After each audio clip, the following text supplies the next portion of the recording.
So I was literally sitting at my desk looking at this gorgeous mid-century ranch over in Savannah. We're talking like original terrazzo floors, absolutely stunning. And my client, she had her pre-approval all locked in at, well, she thought she was locked in. And then boom, the news about the US-Iran conflict hits the wires in July 2026. Within, I'm not kidding you, within 3 hours, her lender calls me and says the rate quote they talked about is gone. Just completely vaporized. Right? Because the bond market doesn't wait for like the Fed meeting or some press conference. The moment those headlines hit, the 10-year treasury yield is jumping.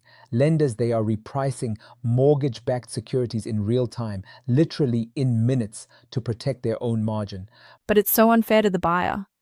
Like they aren't watching the 10-year treasury on their phone while they're picking out paint colors. To them, it's just a sudden unexpected tax on their dream. We're talking about a move from, say, 6.5% to 7% on a $500,000 loan. That's roughly, what, $160 more a month. It sounds like a small number when you say it fast, but Right, because the bond market doesn't wait for like the Fed meeting or some press conference.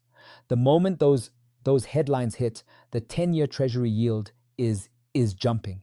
Lenders, they are repricing mortgage-backed securities in real time, literally in minutes, to protect their own margin. exactly. It's like the Fed is steering the ship, but the treasury market is the actual, the weather, and a 50 basis point swing, which is what we saw after those July headlines. It completely shifts what a family can qualify for. If you're shopping for a $700,000 home with a strict, debt to income limit, a 0.5% bump overnight suddenly means your bank says, nope, sorry, you're now looking at $660,000. Yes, you lose $40,000 of buying power just like that, without your salary changing, without your credit score moving. It's brutal. It really is.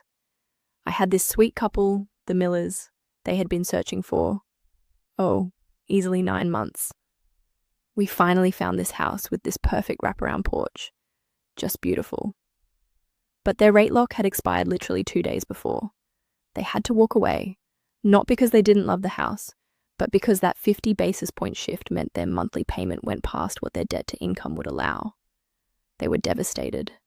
It makes you realize how fragile this whole system is.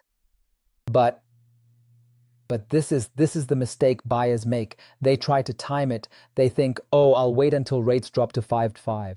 But you cannot time geopolitical crises. You can't time a bomb in the Middle East. If you are buying a home at the absolute edge of your maximum qualification limit, you are you are basically gambling.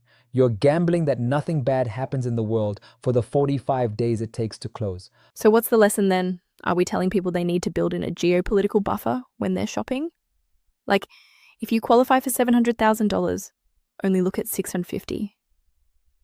Honestly, yes. Yes, you have to. If a quarter point move overnight ruins your deal, you shouldn't be doing the deal. It's it's too tight. You need that margin of safety because the market doesn't care about your perfect wraparound porch when the world is on fire. It's a tough pill to swallow, but you're probably right. Well, that's the reality of the market today. Talk to you next time. Talk soon.